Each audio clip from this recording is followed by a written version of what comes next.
प्यारे बच्चों, good morning. Class 11th में पहला लेसन है एटॉमिक स्ट्रक्चर, परमाणु संरचना। एटॉमिक स्ट्रक्चर में पहले दिया है प्रारंभिक क्लासिकल, और उसके बाद है एटॉमिक स्ट्रक्चर मॉडर्न आधुनिक। जो पहला लेसन है इसमें परमाणु संरचना प्रारंभिक में, इसका वीडियो जो है आपको इसका वीडियो डाल दिया गया है, ठीक है। अब प्रारंभिक स्ट्रक्चर यानी जो परमाणु संरचना है प्रारंभिक, उसको लेते हुए हम आधुनिक की तरफ बढ़ेंगे इस वीडियो में। यानी आपको बताया गया कि पहला चैप्टर है परमाणु संरचना, एटॉमिक स्ट्रक्चर, ठीक है। परमाणु संरचना, ठीक है। परमाणु संरचना इसमें दो है, एक प्रारंभिक और दूसरा है आधुनिक, ठीक है। आधुनिक, ये क्लासिकल और मॉडर्न। जो प्रारंभिक है इसका वीडियो जो है डाल दिया गया है, और हम थोड़ा सा यहाँ पर प्रारंभिक की चर्चा करते हुए आपको आधुनिक की तरफ ले चलने की कोशिश करेंगे, ठीक है। तो ध्यान दीजिए, यानी ये जो हम पढ़ेंगे ये भी है एटॉमिक स्ट्रक्चर, परमाणु संरचना है, लेकिन यह है आधुनिक के बारे में हम पढ़ेंगे, ठीक है। एटॉमिक स्ट्रक्चर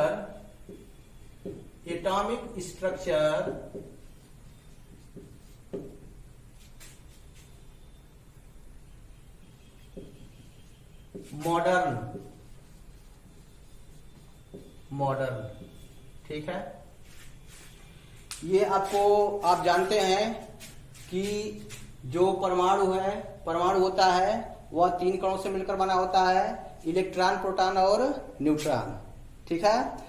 जो प्रोटॉन और न्यूट्रॉन होते हैं वे नाभिक पाए जाते हैं, और इलेक्ट्रॉन नाभिक के चारों तरफ क्या करता है, चक्कर लगाता है। यानी ये जो है नाभिक है, न्यूक्लियस, ठीक है। ये किसी परमाणु का नाभिक है, और इसके चारों तरफ जो है कक्षाएं पाई जाती हैं, ठीक है। कक्षाएं पाई जाती हैं, और इसमें इलेक्ट्रॉन क्या करते हैं, इसमें इलेक्ट्रॉन गति करते हैं, ठीक है। ये बताया गया आपको किसमें, क्लासिकल, प्रारंभिक में, ठीक है। अब देखिए, तो ये कोश है, इसको कोश बोला गया, यानी एनर्जी लेवल या कोश, ठीक है। कोश, ऊर्जा स्तर, सेल, ठीक है, सेल। अब देखिए, जो सेल है यानी यह फर्स्ट है और यह सेकेंड सेल है, ठीक है। तो ये कोश हो गया। फिर आपको बताया गया है कि जो कोश होता है, कोश सेल, उसको सब सेल में बांटा गया है, ठीक है। सब सेल में बांटा गया है, यानी इसको बांटा गया कोश सेल को सब सेल, यानी सब सेल, यानी ये उपकोश है, ठीक है। अब देखिए, यानी ये जो है 1 2, यानी इसको के बोलते हैं, इसको एल बोलते हैं, KLMN, ठीक है। ये एटॉमिक स्ट्रक्चर क्लासिकल में इसका वीडियो दिया गया है, ठीक। तो ये KL या 1 2, ठीक है, KLMN 1 2 3 4 5 6, ठीक है। अब देखिए, तो जो सब सेल होते हैं ये होते हैं S P D और F, SPDF होते हैं, ठीक है। तो SPDF, अब देखिए, यानी इसमें होता है one S, इसमें होता है S और P, यानी 1S नहीं 2S और 2P। फिर तीसरे में क्या होगा, तीसरे में होता है SPD, ठीक है। इसका वीडियो बना के डाला गया है, यानी ये तीसरा है तो ये 3s हो गया, 3p हो गया और 3d। फिर चौथे में जाएंगे तो वहां आता है spdf, यानी 4s, 4p, 4d और 4f। ठीक है, अब देखिए, यानी हम पहले बताए हैं इलेक्ट्रॉन ये कक्षाएं पाई जाती है, नाभिक के चारों तरफ वृत्तीय कक्षाएं होती हैं, वृत्तीय कक्षाएं, और उसमें इलेक्ट्रॉन जो है पाए जाते हैं। ठीक है, अब देखिए, यानी ये पहला कक्षा है, पहला सेल है, इसमें इलेक्ट्रॉन होगा। यह बांटा गया किसमें? सब सेल में। ठीक है, देखिए दूसरा है तो इसमें दो सब सेल है, एस और पी। पहले में केवल एस है, दूसरे में एस और पी है, तीसरे में एस पी और डी है। ठीक है, एस पी और डी है, चौथे में एस पी डी और एफ। ठीक है, अब देखिए, एक्चुअली इलेक्ट्रॉन इसी में फील्ड पाए जाते हैं, इसी में भरे जाते हैं। ठीक है, ये 1s है, ये 2s है, ये 2p है, तीसरे में 3s, 3p, 3d होगा। ठीक है, ये क्या है? ये उपकोष का क्रम है, उपकोषों का क्रम है। ठीक है, और आपको इलेक्ट्रॉन भरने का क्रम यानी अबाउट प्रिंसिपल, इसके बारे में मतलब कि इसका वीडियो बना करके डाल दिया गया है। ठीक है, यानी कहने का मतलब क्या है? हमने पहले कहा कि इलेक्ट्रॉन जो है नाभिक के चारों तरफ वृत्तीय कक्षाएं पाई जाती हैं। ठीक है, और इन वृत्तीय कक्षाओं में इलेक्ट्रॉन पाए जाते हैं, चक्कर लगाते हैं। लेकिन फिर जो कक्षाएं हैं, जो कोष है, जो सेल है, वह बांटा गया सब सेल। एक्चुअली इलेक्ट्रॉन सब सेल में ही पाए जाते हैं।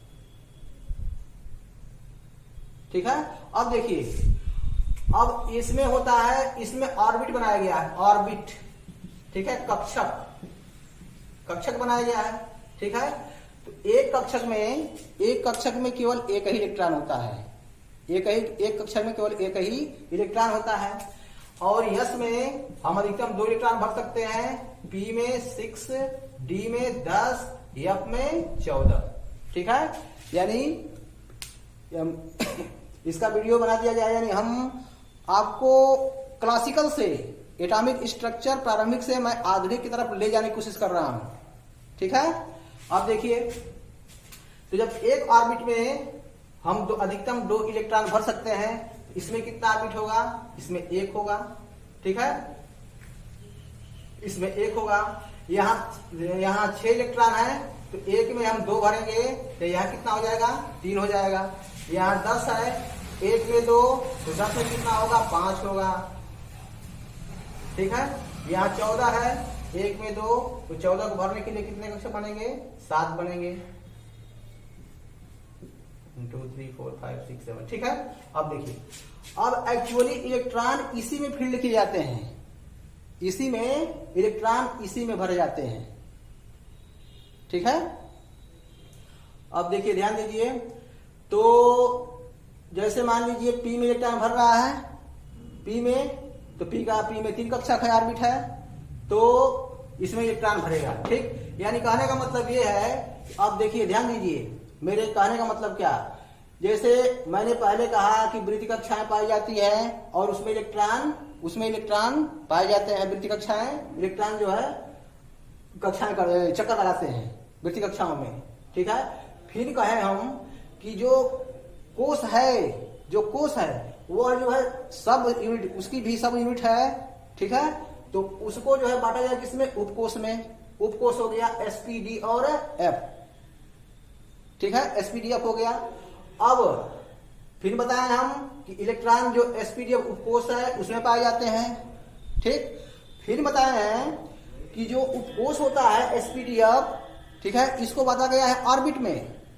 ठीक है, यानी एक ऑर्बिट में 2 इलेक्ट्रॉन रह सकते हैं, तो एस में जो है अधिकतम 2 इलेक्ट्रॉन होते हैं, पी में 6, डी में 10 और एफ में 14 इलेक्ट्रॉन हम भर सकते हैं। ये उतना उनकी क्षमता है।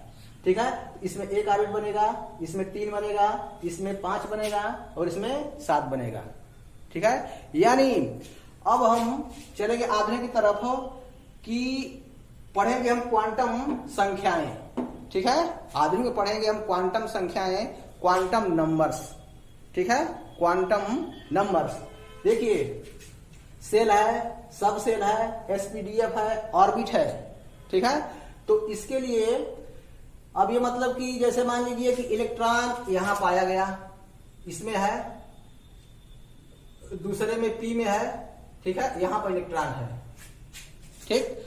तो ये क्या है, यानी यह किस कोष में है, किस कोष में है, उस कोष के किस उपकोष में है, और उस उपकोष के वह किस ऑर्बिट में है। तीन कंडीशंस बनती हैं, तीन कंडीशंस बन रही हैं, ठीक है। तो इलेक्ट्रॉन की स्थिति का सही से सही एकदम सटीक पता करने के लिए जिन संख्याओं का हम प्रयोग करते हैं उन संख्याओं को कहते हैं क्वांटम संख्याएं। हम मॉडर्न में पढ़ेंगे, आधुनिक में पढ़ेंगे क्वांटम नंबर्स। हम ये पूरा मतलब लेक्चर दे रहे हैं आपको आधुनिक की तरफ यानी क्वांटम नंबर्स की तरफ ले जाने के लिए, ठीक है। तो हम लोग पढ़ेंगे क्वांटम नंबर्स।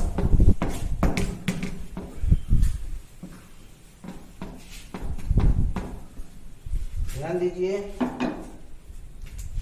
यानी मॉडर्न में हम लोग पढ़ेंगे क्वांटम संख्याएं, क्वांटम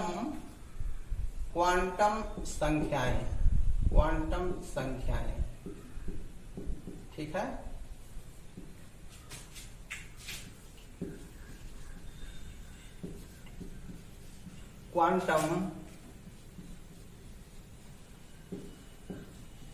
क्वांटम नंबर्स, ठीक है। तो जिन संख्याओं द्वारा इलेक्ट्रॉन की स्थिति का सही पता चलता है, सटीक पता चलता है, ठीक है, कि वह किस ऊर्जा में है, उसका जो ऊर्जा स्तर है, एनर्जी लेवल है, वह किस ऊर्जा स्तर में है, ठीक है, वह उस ऊर्जा के किस उप ऊर्जा स्तर में है, ठीक है, और वह उस उप ऊर्जा स्तर के किस ऑर्बिट में है, ठीक है। तो इसके लिए क्वांटम संख्याओं की खोज की गई, ये बनाया गया, यानी जिन संख्याओं द्वारा इलेक्ट्रॉन की स्थिति का सही यानी सटीक पता चलता है उसे कहते हैं क्वांटम संख्याएं, ठीक है। यानी जिन संख्याओं द्वारा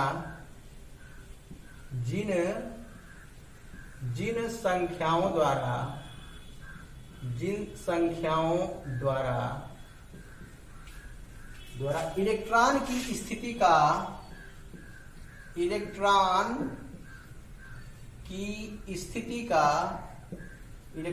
की स्थिति ठीक है, स्थिति का सही पता चलता है, जिन संख्याओं द्वारा इलेक्ट्रॉन की स्थिति का सही पता चलता है या सटीक पता चलता है उन संख्याओं को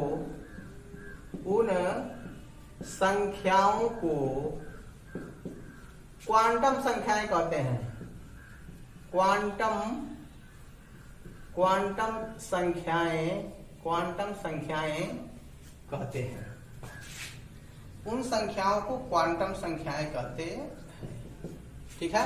अब देखिए क्वांटम संख्याएं यानी स्थिति का, इलेक्ट्रॉन की स्थिति का मतलब वह किस ऊर्जा स्तर में है, वह उस ऊर्जा स्तर के किस उप ऊर्जा स्तर में है, और वह उस उप ऊर्जा स्तर के किस ऑर्बिट में है, ठीक है। आगे एक स्पिन की भी बात आएगी, ठीक ना।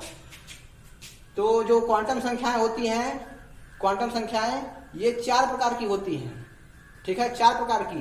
देखिए 4 कहां से आ गया, हमको जो क्या चाहिए उसका चाहिए ऊर्जा स्तर, ठीक है, या कोष चाहिए, कोष के बाद उसका चाहिए उपकोष चाहिए, और उपकोष के बाद हमको ये पता करना है कि वह उपकोष के किस ऑर्बिट में है, ठीक है। यानी इलेक्ट्रॉन के लिए 3 चीजें आवश्यक है, किस कक्षक में है, किस ऑर्बिट में है, ठीक है। तो यानी हमको पता करना है किस कोष में है, या कोष का मतलब ऊर्जा स्तर या किस ऊर्जा स्तर में है, ठीक है, वह उस ऊर्जा स्तर के किस उपकोष में है, ठीक है। जैसे मान लीजिए ये किसी परमाणु का नाभिक है, न्यूक्लियस है, ठीक है, हमने इस तरह बना दिया, ये बना दिया, ठीक है। जैसे मान लीजिए तीसरा है, आपको मालूम है, बता दिया गया है कि पहले में ये K है, ये L है, या M है, NO2, ठीक। इसको 1 2 3, ठीक है, नाभिक से चालू करेंगे, नाभिक से 1 2 3 आगे बढ़ते रहेंगे। ठीक, अब बताया गया है कि जो पहला कोष है इसमें एक उपकोष होता है एस होता है। ठीक है, दूसरे में क्या होता है, दूसरे में होता है एस और पी, तीसरे में होता है एस पी और डी। ठीक है, तो क्या मतलब है, यानी हमको पता करना है कि वह किस कोष में है, उसका ऊर्जा स्तर क्या है। ठीक है, यानी के है कि एल है कि एम है कि एन है। ठीक है, यानी किस में है। अब देखिए, फिर ये पता करना है कि वह उस कोष के किस उपकोष में है। ठीक है, या वह उस ऊर्जा स्तर के किस उप ऊर्जा स्तर में है। ध्यान दीजिए, जैसे मान लीजिए 3 पर आ रहा है, तीसरे पर 3s 3p 3d। ठीक है, अब आप इसमें आ गए। ठीक है, KLM एम आ गए। ठीक है, ये हो गया एम हो गया। ठीक है, अब ये हमको पता करना है कि वह उस एम के एम कोष के किस उपकोष में है, यानी वह 3s में है कि 3p में है कि 3d में है। बात समझ में आ गई। अब देखिए, अब ऑर्बिट। ठीक है, आपको बताया गया कि SPDF है। ठीक है, SPD और F। ठीक है, तो S में अधिकतम इलेक्ट्रॉनों की संख्या 2, P में 6, D में 10 और F में 14। ठीक है, 2, 6, 10 और 14। ठीक है, अब इसको बांटा गया किसमें, कक्षक में, ऑर्बिट में बांटा गया। ठीक, तो यह पूछा जा रहा है कि तो कोष हो गया, यानी जैसे मान लीजिए P है तो एक ऑर्बिट में, एक कक्षक में 2 इलेक्ट्रॉन, तो 6 में कितने ऑर्बिट, 6 इलेक्ट्रॉन के लिए हो जाएगा 3 ऑर्बिट। ठीक है, यानी यह पूछ रहा है कि यह जो है इसमें है कि इसमें है, इस ऑर्बिट की बात कर रहा है। ठीक है, अब देखिए, अब जो है यानी ये 3 हो गया, तो 1 हो गया, 4 क्वांटम संख्याएं हैं, 4 क्वांटम संख्याएं, यानी 3 का हमको पता लगाना है। ठीक है, लेकिन चौथी क्या है, चौथी ये होती है कि जैसे मान लीजिए इसमें हम इलेक्ट्रॉन फील्ड किए हैं, इसमें इलेक्ट्रॉन फील्ड किए हैं, भरे हैं। ठीक है, तो हुंड के नियम के अनुसार भरते हैं। जैसे मान लीजिए हमको 4 इसमें भरना है 5 इलेक्ट्रॉन। ठीक है, 5 इलेक्ट्रॉन, तो सबसे पहले एक इलेक्ट्रॉन सब में हम भर लेते हैं, एक इलेक्ट्रॉन को सब में हम भरते हैं। ठीक है, हमने मान लीजिए इसमें भर दिया।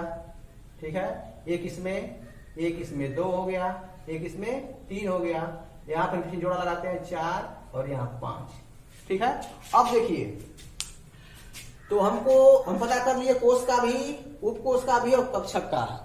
ठीक है, तो चौथा हमको ये देखना होता है कि जो इलेक्ट्रॉन होते हैं यह अपने कक्षा में क्या करते हैं, कंपन करते हैं। ठीक है, कंपन करते हैं, तो जब कंपन करते हैं तो यह क्लॉकवाइज होगा कि एंटी क्लॉकवाइज होगा।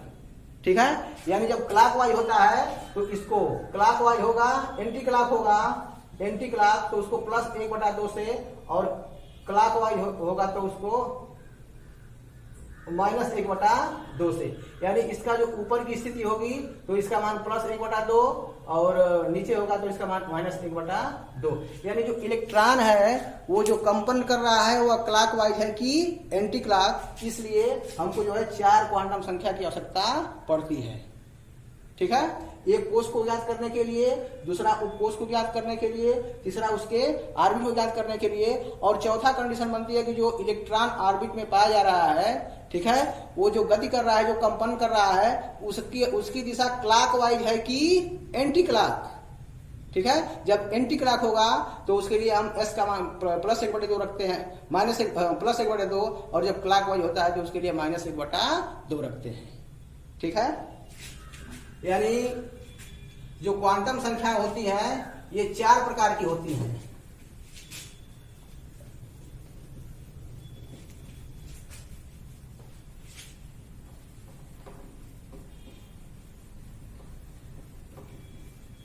ठीक है,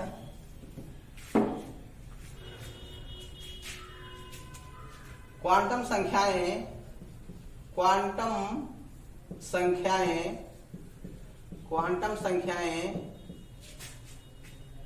4 प्रकार की होती हैं, 4 प्रकार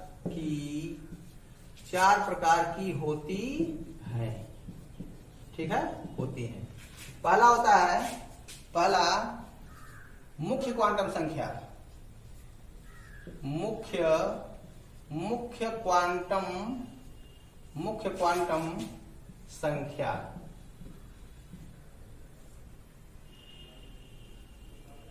मुख्य क्वांटम संख्या, इसको हम दर्शाते हैं n से, स्मॉल n, ठीक है।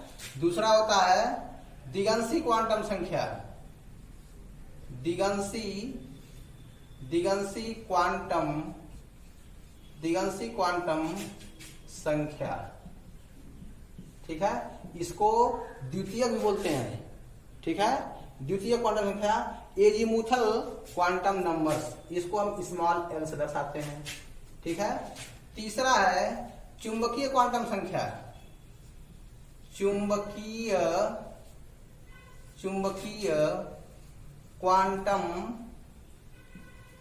क्वांटम संख्या, इसको हम स्मॉल m से दर्शाते हैं, ठीक है। और चौथा है चक्रण क्वांटम संख्या, चक्रण क्वांटम संख्या, स्पिन क्वांटम नंबर, ठीक है। इसको हम स्मॉल s से प्रदर्शित करते हैं, स्मॉल s से प्रदर्शित करते हैं।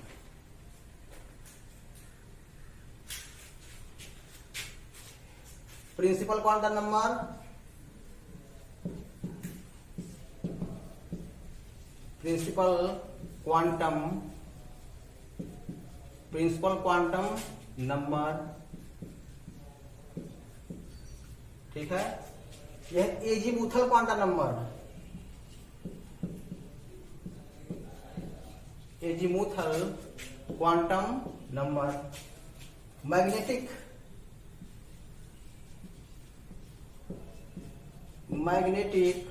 क्वांटम नंबर, और चौथा है spin quantum number, spin quantum number, ठीक है। यानी 4 क्वांटम संख्याएं होती हैं, मुख्य क्वांटम संख्या, दिगंशी क्वांटम संख्या, चुंबकीय क्वांटम संख्या और चक्रण क्वांटम संख्या, ठीक है। और आपको बता दिया गया पहले कि इलेक्ट्रॉन की स्थिति में क्या आएगा, हमको उसके कोष का पता करना है, ठीक है, कोष का पता करना है, फिर उसके उपकोष का पता करना है, ठीक है, और उसके उपकोष के उसके कक्षक का पता करना है, और जिस ऑर्बिट में जिस कक्षक में है उसकी जो स्थिति है वह क्लॉकवाइज है कि एंटी क्लॉक, ठीक है। अब देखिए हम लोग पढ़ेंगे मुख्य क्वांटम संख्या, ठीक है, मुख्य क्वांटम संख्याएं, प्रिंसिपल क्वांटम नंबर्स, ठीक है।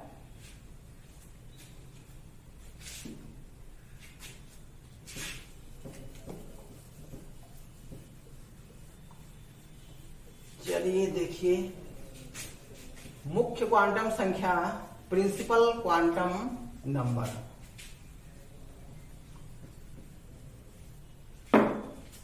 टाइम कितना हो गया है?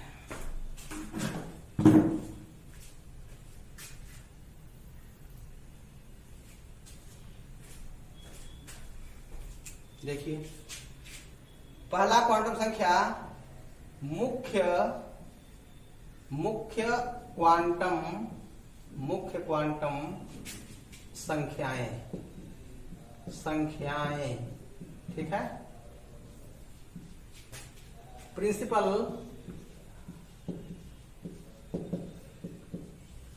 प्रिंसिपल क्वांटम नंबर्स, ठीक है। अब देखिए इसको हम दर्शाते हैं स्मॉल n से, स्मॉल n से, ठीक है। ध्यान दीजिए इधर, ये किसी परमाणु का नाभिक है, न्यूक्लियस, ठीक है। यह है इसका कोष, ये उसका कोष है, ठीक है। देख लीजिए ये नाभिक है, और यह क्या है उसका, यह है उसका कोष, या इसको ऊर्जा स्तर भी बोलते हैं, या एनर्जी लेवल या ऊर्जा स्तर, ठीक है, ऊर्जा स्तर। इसका एक और नाम है मुख्य क्वांटम संख्या, प्रिंसिपल क्वांटम नंबर्स, ठीक है। इसी का यही क्या है, यही है मुख्य क्वांटम संख्या। मुख्य यानी जो कोष होता है, कोष को हम के एल एम एन से प्रदर्शित करते हैं, ठीक है, और इसी को हम मुख्य क्वांटम संख्या भी बोलते हैं। मुख्य क्वांटम संख्या, मुख्य क्वांटम संख्या, ठीक है, यानी स्मॉल एन, ठीक है। तो जो स्मॉल एन है, ठीक है, यह क्या है, तो यह है के एल एम एन, ठीक है। और जो के एल एम एन है, तो यह मतलब क्या है, वह उसकी संख्या है 1 2 3 4, यानी यह क्या है, यह के है, एल है, एम है, इस तरह आगे जाएगा, एन ओ चला जाएगा, ठीक है। और इसको हम क्या बोलते हैं, 1 2 3 4 5 आगे बढ़ते जाएंगे, ठीक है। तो जो यह संख्या है 1 2 3 4 5, यही संख्या क्या है, मुख्य क्वांटम संख्या है, ठीक है। यानी मुख्य क्वांटम संख्या को स्मॉल एन से प्रदर्शित किया जाता है। और मुख्य क्वांटम संख्या द्वारा इलेक्ट्रॉनों के किसका पता चलता है, इलेक्ट्रॉनों के कोषों का पता चलता है, कोष का। के एल एम एन ओ क्या है, K L M N O P क्या है, कोष है, ठीक है। और जो मुख्य क्वांटम संख्या होती है उसका मान 0 नहीं हो सकता है, इसका मान कभी 0 होगा नहीं होगा, ठीक है। 1 2 3 इसका मान 0 नहीं होता है, इसका मान 1 से लेकर के इन्फिनिटी तक हो सकता है, एक कल्पना की गई है, ठीक है, कि जो इसका n का मान है यह 1 से लेकर के अनंत तक हो सकता है। यानी मुख्य क्वांटम संख्या n का मान, मुख्य क्वांटम संख्या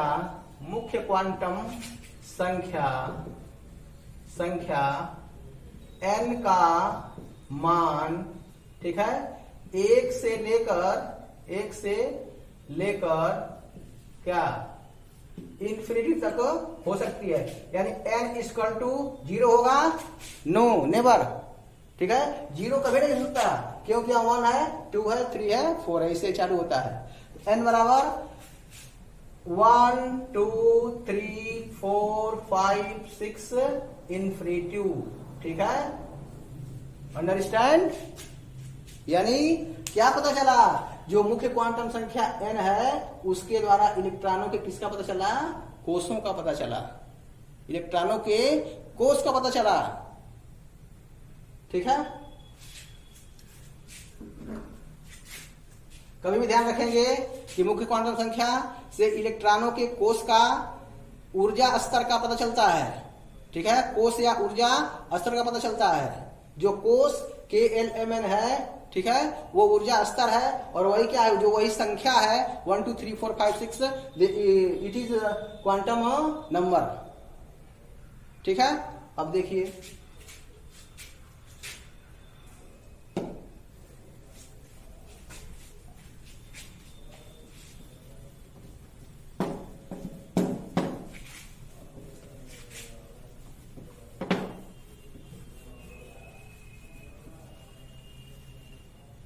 प्यारे बच्चों, 4 प्रकार की क्वांटम संख्याओं के बारे में बताया गया, ठीक है, कि क्वांटम संख्याएं 4 प्रकार की होती है। उसमें एक पहली क्वांटम संख्या यानी प्रिंसिपल क्वांटम संख्या नंबर, मुख्य क्वांटम संख्या के बारे में आपको डिफाइन किया, ठीक है। शेष क्वांटम संख्या को अगले वीडियो में हम डिफाइन करेंगे, ठीक है। आप जो बताया गया है वीडियो में इसको ध्यान से देखिए, जो समझाने की कोशिश की गई है आपको उसको ध्यान से समझिए, किताब को पढ़िए, ठीक है, और अपना नोट बनाइए, इससे संबंधित क्वेश्चन को हल करिए। धन्यवाद।